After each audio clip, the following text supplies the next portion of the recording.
Wilfredo Lam, una visión contemporánea. Wilfredo Lam se desenvolvió en un esquema de centros y periferias que Giunta llamó de vanguardias simultáneas, con el fin de poder analizar obras que se insertan en la lógica global del arte, pero que activan situaciones específicas. En este sentido, Lam intenta definir en qué consiste el campo del arte, su arte, definir su expresión, que de alguna manera solidifica los aspectos del fluir desorganizado en la pulsión del presente, de lo inmediato que hegemoniza el momento en que nos encontramos.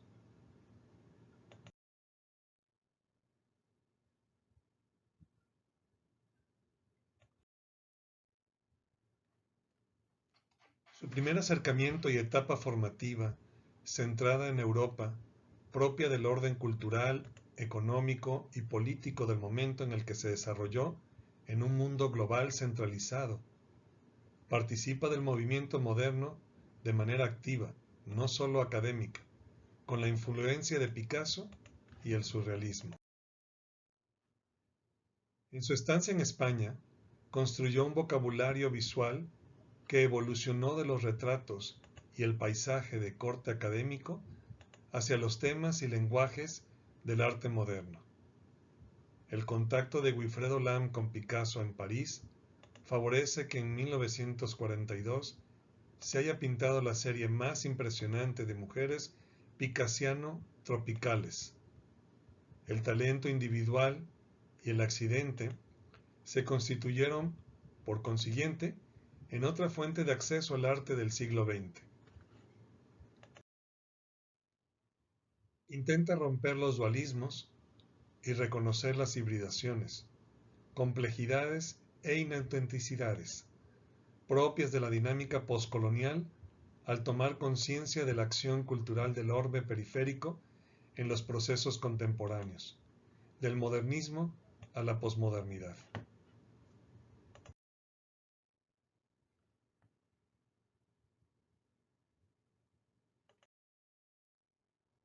Lam, en su lenguaje plástico, introdujo una visión de lo primitivo, lo africano o lo afroamericano, y su cultura cubana, como un aspecto emblemático en el desarrollo del arte latinoamericano que lo distinguió independientemente de haber aportado a la renovación de las vanguardias, del surrealismo, al cubismo, al expresionismo abstracto o al modernismo en general.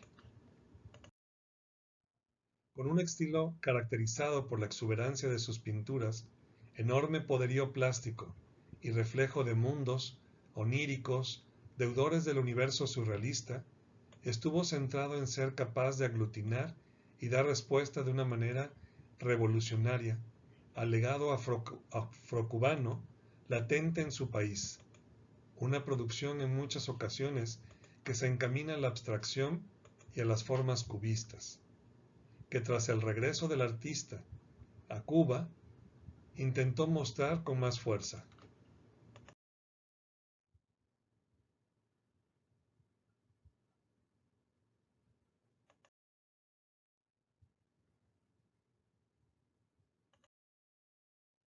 Los años posteriores a su regreso a Cuba representaron el periodo decisivo en su carrera. Instalado en La Habana, igualmente notorias fueron su amistad y relaciones con escritores e intelectuales cubanos. En La Habana, Lam imprimió ciertos giros a la tradición pictórica eurooccidental, dentro de la cual se había formado, al crear nociones híbridas hasta entonces inéditas en la historia del arte. Las visiones y vivencias de su infancia, el mítico paisaje insular, la incorporación de contenidos e iconografías procedentes de los sistemas mágico-religiosos de origen africano extendidos en el Caribe y en Cuba, intervinieron en la definición de su arte. En ese periodo pintó una extensa serie de óleos y temperas sobre papel craft, piezas como La Silla, La jungla y La mañana verde se clasificaron entre las obras maestras del momento, todas pintadas en 1943. En particular, La jungla ha sido interpretada como la síntesis de un ciclo antillano, en virtud del espacio barroco dominante y de la atmósfera creada por la asociación de lo humano, lo animal, lo vegetal y lo divino. Esto condujo a Alejo Carpentier a hablar con mucha vehemencia de un algo en la obra de Lam, ecuménicamente atado, no solo al suelo de Cuba, sino a todo el rosario de islas que conforman el Caribe insular. Asimismo, el crítico Alain Joffre llamó a La jungla el primer manifiesto plástico del tercer mundo. Esta obra y La silla se consideraron verdaderas síntesis de su política, donde se mezclan surrealismo y cubismo europeos con el poder del mito característico de los cultos sincréticos del Caribe.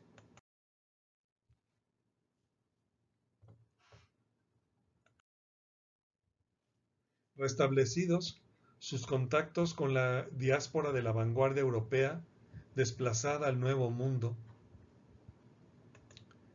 participó en las exposiciones internacionales del surrealismo y en muestras colectivas de la pintura moderna.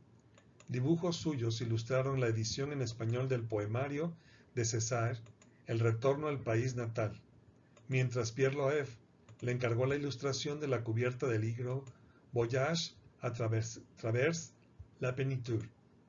En 1951 ganó el primer premio del Salón Nacional, La Habana.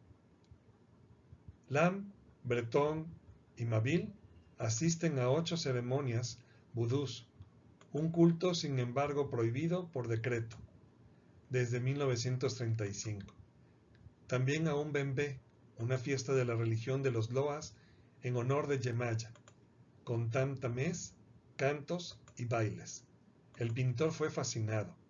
Encuentra las posesiones salvajes y prodigiosas, mucho más impresionantes que en Cuba. Breton, por su lado, se muestra mucho más reservado al respecto.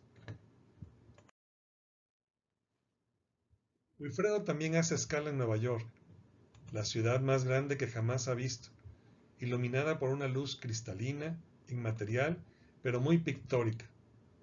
Anunciado por Breton, es acogido por Marcel Duchamp y Jean Renal, que le presentan a Nicolás Calas, Roberto Mata, Isamu Noguchi, Ashley Gorky, Robert Motherwell, Sonia Sekula, David Hare, Jerome Kamsrowski, Frederick Kessler.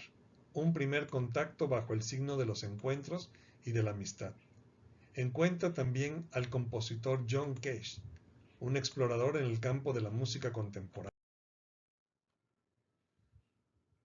Lam pasa el periodo comprendido entre el 47 y el 52 entre Cuba, Nueva York y París. Trabajó sobre papel como sus cuadros Maternidad en verde o Figuras sobre fondo verde, que son piezas de monumentalidad simbólica. La jungla es el parteaguas de la pintura protomoderna latinoamericana, tal como la categorizaba Marta Traba, asumiendo rasgos de tendencia neovanguardias, derivando en una obra que emula el paso a la contemporaneidad. Aunque no se incorporó abiertamente a la denominada santería afrocubana, su producción artística refleja dicha tradición. En este sentido, su obra maestra, La jungla, pone de manifiesto la inspiración que supuso para el autor los mitos y rituales nacionales a la hora de realizar la composición. Cañas de azúcar entremezcladas y miméticas, junto a animales o humanos, son el resultado de su visión sobre la espiritualidad afrocubana. El crítico Alain Joffre llamó a La jungla el primer manifiesto plástico del tercer mundo. Mientras lo pintaba, el cuadro de La jungla tenía las puertas y ventanas del taller abiertas. Al pasar, La gente lo veía y gritaba: «No miréis dentro, es el diablo». Y tenía razón. Uno de mis amigos, comenta Lam, ha descubierto en la obra un espíritu parecido a cierta representación medieval del diablo. Sea como sea, el título no hace referencia a las características paisajísticas de Cuba, donde no existe jungla, sino bosque, monte y manigual. En el fondo del cuadro aparece una plantación de caña de azúcar. Mi pintura debería transmitir su estado psíquico. La mitología de una sociedad mulata, inventada en París a fines de la década del 30 por Wilfredo Lam y reinstalada en Cuba en 1943, año de la jungla y sus extraordinarias mujeres fetiches, y la influencia del muralismo mexicano, directa o indirectamente, contribuyó a que los artistas proclives a explorar la temática social, indígena o mestiza, negra o mulata, quedaran sólidamente inscritos en los marcos históricos comprendidos entre 1920 y 1950.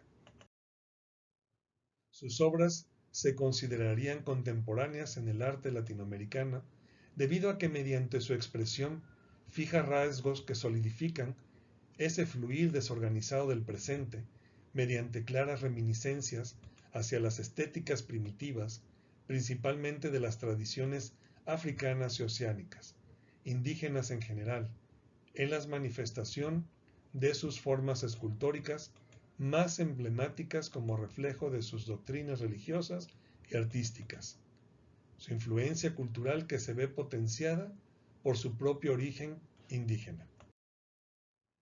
Su narrativa se vincula a la condición contemporánea con síntomas propios específicos del lugar. En su obra plasma sus reminiscencias y experiencias vividas de sus lugares de tránsito en Europa y América. A pesar de su relación con las formas y lenguajes artísticos de las vanguardias insertas, tuvo la capacidad expresiva de enunciarse en forma expresiva y distante respecto al mundo que le rodea, al romper con el paradigma de la modernidad del arte como progreso y transformación del lenguaje, como sucesión y resolución de las problemáticas anteriores, y situarse como un impasse en la contemporaneidad a través de su experiencia y expresión propias, de su espacio-tiempo y del ser contemporáneo en una forma distinta y acrítica en su conformación. El papel activo del receptor, a través de los elementos ajenos, quien los escoge, adapta e innova, fue resaltado hace mucho tiempo en la antropología por Boas, Louis, Grover, Horowitz y otros.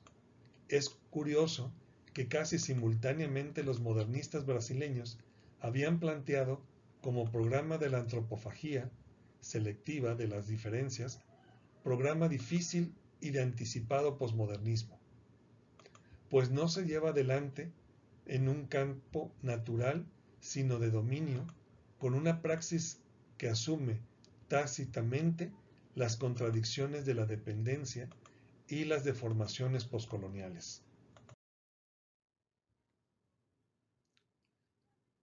El contemporáneo es un arte que deja de evolucionar. Es la conquista de la autonomía absoluta cuando el mundo real irrumpe en el mundo de la obra.